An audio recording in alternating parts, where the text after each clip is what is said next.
Good morning po sa ating lahat and welcome po sa ating daily morning devotional. So para po sa program natin this morning, tayo po ay magkakaroon po muna ng opening song to be followed by an opening prayer. And then after po nun ay ang mensahe po na ibabahagi sa atin ni Brother Aldrin Menjola. Then after that is the closing song and closing prayer of the speaker. So with that said, let us now proceed to our opening song.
Let us pray. Our dear Heavenly Father, we would like to thank you for the wonderful day that you have given to us. Thank you also for guiding us in our sleep.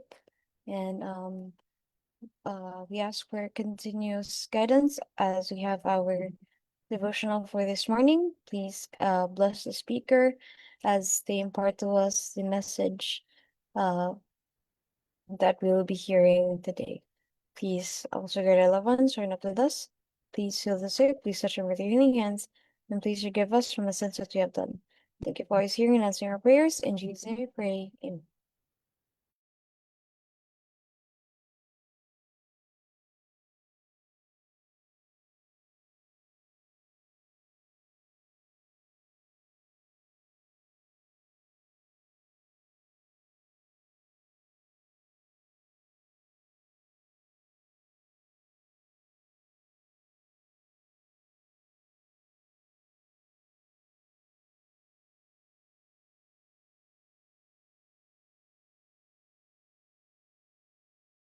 Good morning po. Para po sa ating devotional this morning, it is titled A Life Insurance Policy for You.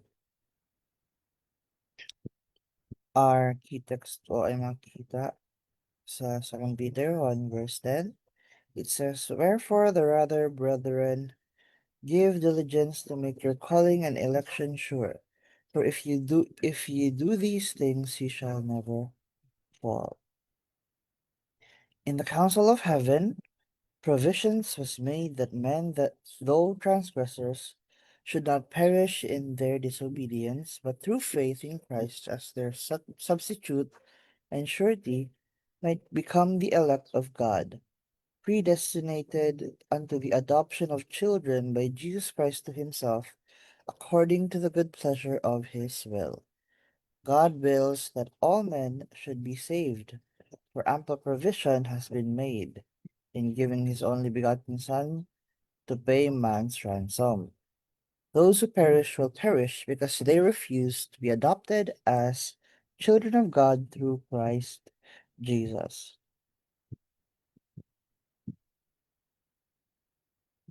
Sige nga po, napakaganda po nitong unang paragraph natin dahil ah dito ay pinapakita sa atin that heaven really did uh try to, or God really did try to give us a chance, all of us, an equal chance para tayo ay maligtas, ano. Although tayo ay dapat mag-perish nga, ano, dahil tayo nga ay mga makasalanan, ah, naggawa siya ng paraan para tayo ay maligtas, ano po. And yun nga ay ang ating pag pagpapailalim kay Kristo Jesus, ano. And yun nga, Christ became our substitute. Imbes na tayo yung mamatay para sa ating mga kasalanan, it was Christ. And yun nga, dahil sa kanyang sacrifice, tayo ay kanyang na-adopt muli bilang mga anak ng Diyos. And yun nga, pinapakita nito na ito talaga yung hangarin ng Panginoon, that He wants to uh, save us. And kung maaari nga, gusto niyang maligtas ang lahat ang buong sangkatauhan. Pero, yun nga, di ba? Hindi na, yung kaligtasan na yun ay hindi, uh, although available siya sa lahat, hindi siya parang agaran na bagay. Ano? Parang, we need to choose to obtain salvation din. Ano? Hindi porket sabi ng Panginoon na eto, meron kang paraan, meron kang chance para maligtas, ay ligtas ka na agad. We need to, ano, we need to do our part din para makamit yung kaligtasan na yun. Ano po. And, yun. Kaya naman, ang mga tao na hindi maliligtas ay, hindi na yon due to, God's lack of pagtulong or paraan ng para maligtas yung mga tao na yun. Kundi yun ay kakulangan na ng mga tao dahil hindi sila nagpasakop, hindi sila nagpasailalim kay Kristo. Hindi nila ninais na maging kabahagi at mga anak ng Diyos. Ano po.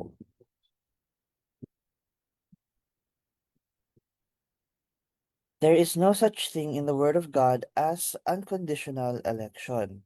Once in grace, always in grace. In the second chapter of Second Peter, the subject is made plain and distinct. After a history of some who followed an evil course, the explanation is given, which have forsaken the right way, following the way of Balaam, the son of Bosor, who loved the wages of unrighteousness. Here is a class of whom the apostle warns, for it had been better for them not to have known the way of righteousness, then after they have known it, to turn from the holy commandment delivered unto them. So yun nga po, dito naman makikita rin natin na hindi nga daw po totoo yung doktrina ng once saved, always saved. Ano, kapag tayo ay nakatanggap na ng grace mula sa Panginoon, kaya kapag tinanggap na natin siya sa ating mga buhay, ay ibig sabihin nun, ah, tayo ay 100% nang maliligtas, na wala na tayong, ah, ah, wala na tayo sa ilalim ng kapangyarihan ng dyablo, na hindi na tayo kailanman magkakasala pa, po. Dahil sabi nga dito, ginamit nila yung example, si Balaam sa Second Peter, na kung paanong siya nga ay nakatanggap ng katotohanan, ng liwanag, pero hindi naman siya ah, sumunod dito, or tumalikod siya doon sa kaliwanag na kanyang natanggap. And sabi pa nga dito na mas makakabuti pa nga daw po na hindi na lang sana niya napakinggan yung katotohanan, kesa naman sa napakinggan niya nga, or nalaman niya yung katotohanan, pero ito'y kanyang tinalikuran. Ano po. So, mas magkakaroon tayo ng responsibility, maging responsible tayo sa ating sarili. Mas magawaran pa yun ng punishment sa atin, dahil nga we already know the truth, we already have the light, pero hindi natin nilakaran yung liwanag na yun. We will be held accountable for that. Kasi naman dun sa, yun nga, hindi natin alam yung katotohanan, wala tayo ng liwanag, at least may rason tayo for not, for not walking in the light. Ano, dahil yun nga, hindi natin alam, and alam naman natin, di ba, at times of ignorance, God winked at, pero yun nga, sa panahon na tayo ay makatanggap ng katotohanan, ano po, at the moment na ito ay ating talikuran o hindi natin ito sundin, yun ay ating pananagutan. Ano po. Kaya, hindi ibig sabihin na, ay dapat mas mabuti na lang na wag na akong mag-aral, o wag na tayong makinig sa salita ng Diyos. Hindi po, dahil yun nga, once na, kasi ang bawat tao dito sa lupa ay magkakaroon ng opportunity para mapakinggan yung salita ng Diyos, para mapakinggan yung liwanag ng Diyos. And kapag yun din ay ating tinalikuran, or if we turn it away, that opportunity, yun din naman ay, ano, it will be, we will be held accountable for it as well.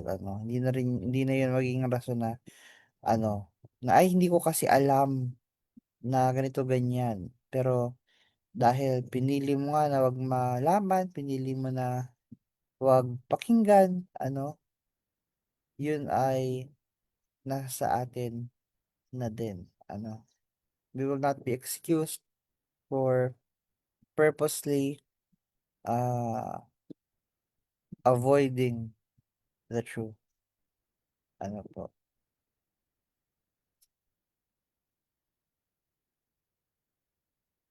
There is truth to be received if souls are saved.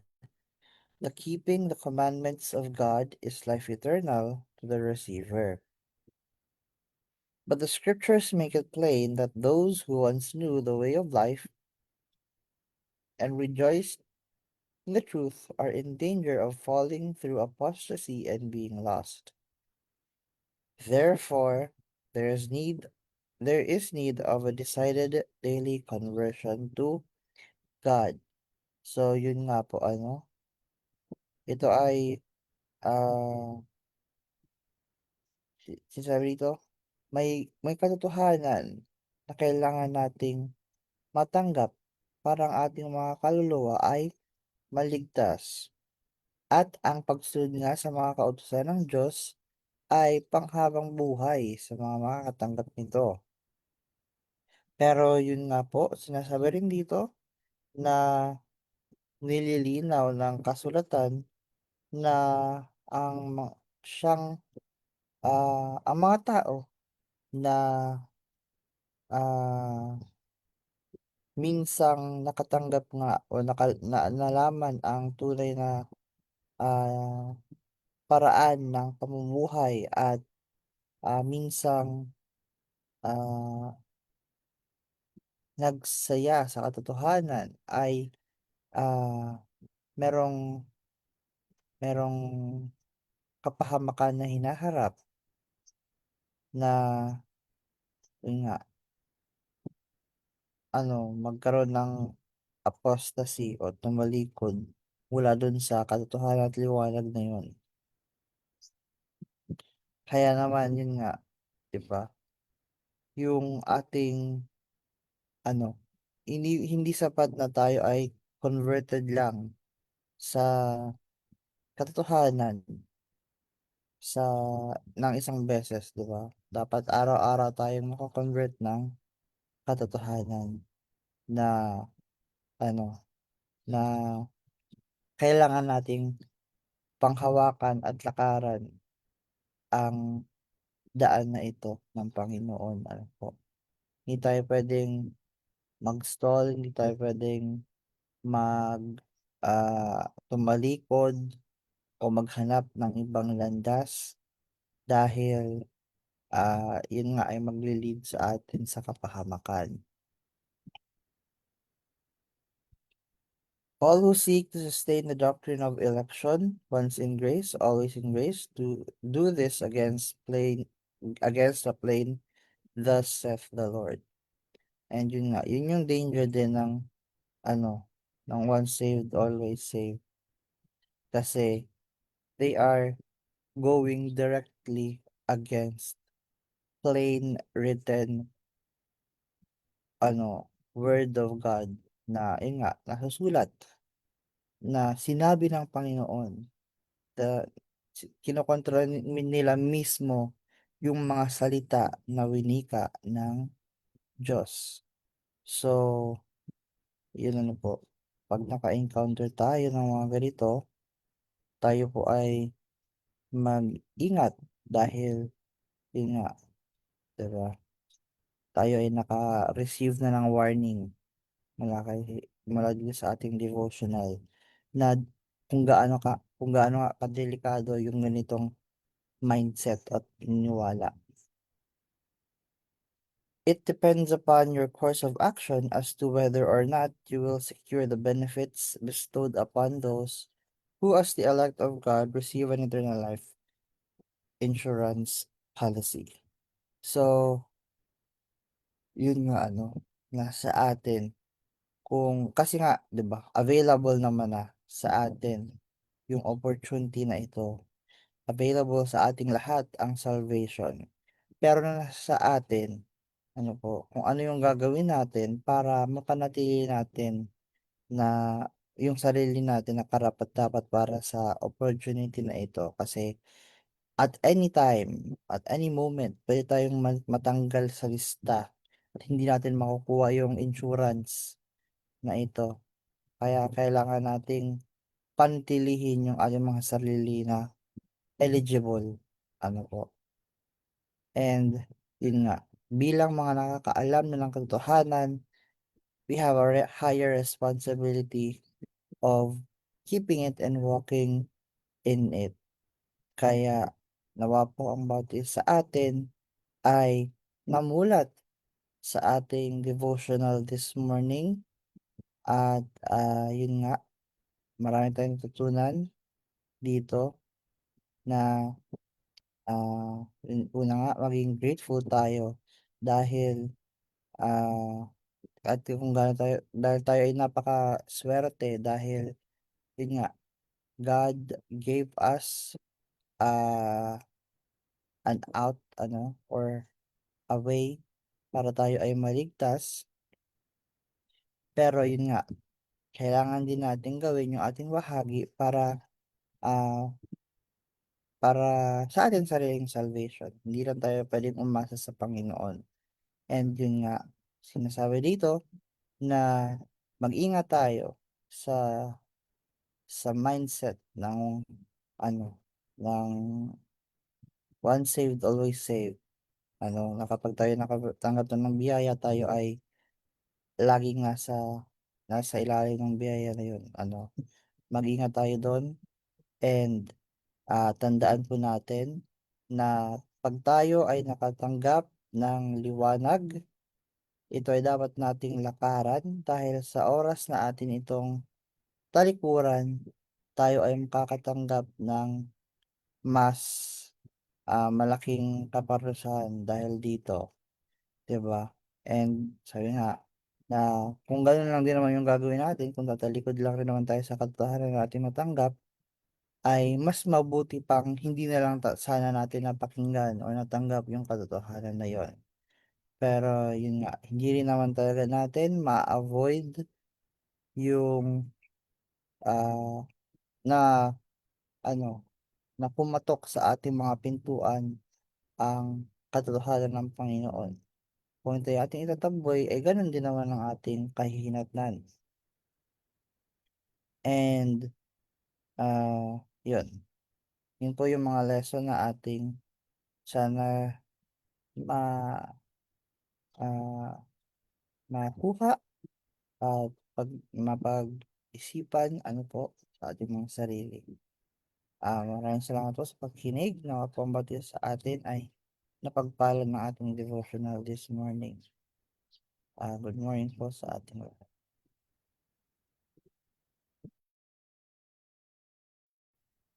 Ayan, so thank you po, Brother Alvin, sa pagbahagi po ng ating devotional sa umagang ito. So ayun nga po, God made way for everyone to be saved through Jesus Christ.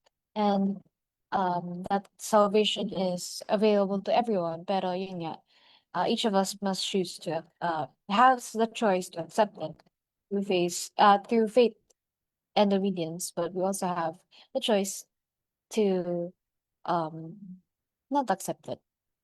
And the Bible sa Bible hindi naman natin tinuturo na once saved, always saved. So just because God gave us salvation doesn't mean na maliligtas na talaga tayo agad-agad. So uh, kailangan natin, we also have to work for our salvation para ma-claim natin iyon, or para yun ay maging totoo. Because God gave us the choice nga to either be saved or not. So may choice pa rin yung bawat isa sa atin na mag-turn away sa Panginoon or sumunod sa Panginoon para tayo ay manalis. So, ayun nga, we are not once saved, always saved, and kailangan meron yung relationship natin with God is continuous and growing.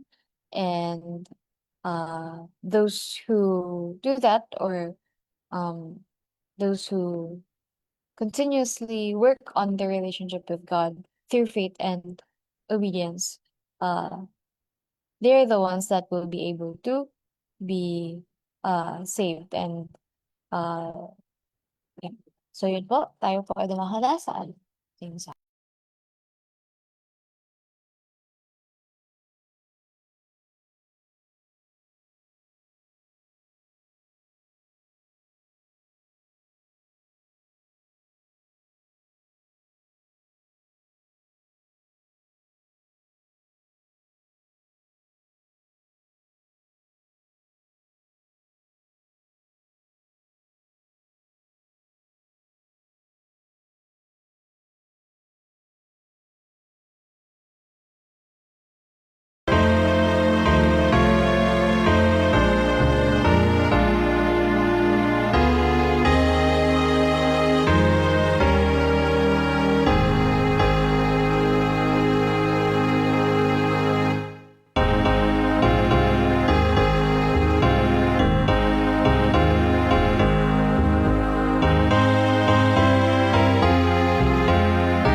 Let's pray.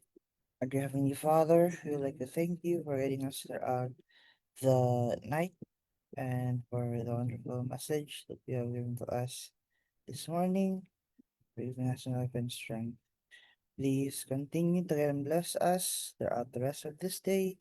May we be able to apply the lessons that you have given us this morning. May we be able to always walk on the light that you have given to us so that we may avail of the salvation that you have so really and generously given to all of us. And please continue to bless our loved ones, our brothers as well. Please guide us, your guiding us here, and keep us away from any possible harms and dangers. Please guide us throughout the rest of this day and help us to live according to your will and become the children that you like us to be and become the good examples to the people around us. Thank you for always hearing and answering our prayers. In Jesus' name we pray. Amen.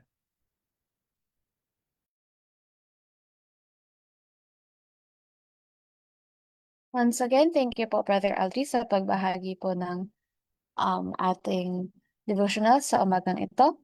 And salamat po sa mga kasama natin dito sa Zoom and sa mga nanonood at nanonood po sa Facebook Live. Inaanyayahan po namin kayo na samahan po kami sa iba pa nating online worship services mamaya pong gabi para naman po sa ating evening devotional. So that is all. Have a good day everyone and God bless.